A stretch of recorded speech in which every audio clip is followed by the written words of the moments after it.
How you doing, ladies? So today we're going to discuss bathroom vents and how not to nail them, okay? So here, take a look at this, what we're looking at here. This bathroom vent is leaking.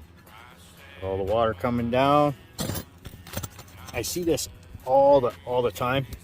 See, when I lifted up this shingle, so that was like that, right? You got a nail right there, right on the seam. That's a leak. And even this one here, that's not on a seam, that's a leak. You want to know why?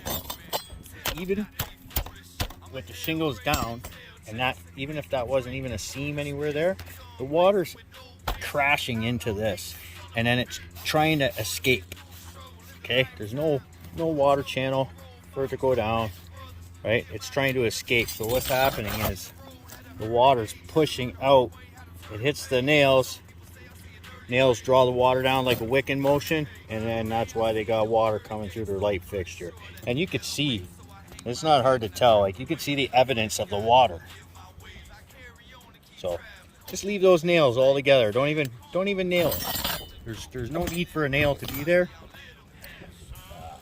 Just put your nails here at the bottom, and then put one or two on the very outer edge of the flange. You don't want it on this side.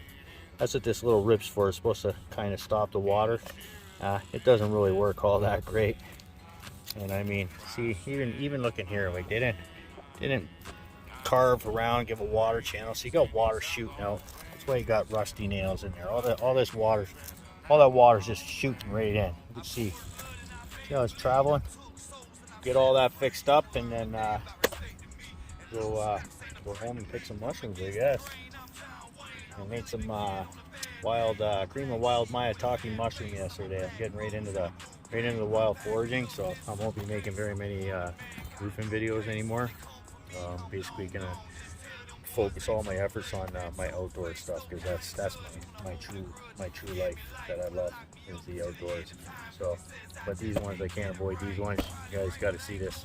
So don't put those nails there. Oh, and by the way, guys, here's a really good trick for y'all. Okay, so I have to replace this bathroom vent. We had a leak, right? So this bathroom vent is one of those ones where the collars are attached to the vent itself. The hose is already all hooked up properly. Now, rather than me reefing on this hose, right? The client might not be home. What if I popped it off the vent? I ruined it or something, right? Because I was pulling on the hose. So rather than doing that, just loosen your vent. Take your hook blade, go upside down with it, and it's very easy to cut the corner off where the plastic welds are, and it's still good. It's still holding as a collar, see? And then the hose is all hooked up. You don't have to mess around with anything. Throw your new bathroom vent in there, and Bob's your uncle. Okay, guys, so we got the bathroom vent in. This is what it should look like when you cut around it. Give the water somewhere to go. Okay, no nails in here. It's a good idea though, when you put your nails on the inside, if you have it with you, might as well give it a little squirt, cover the nails up. Why not, right?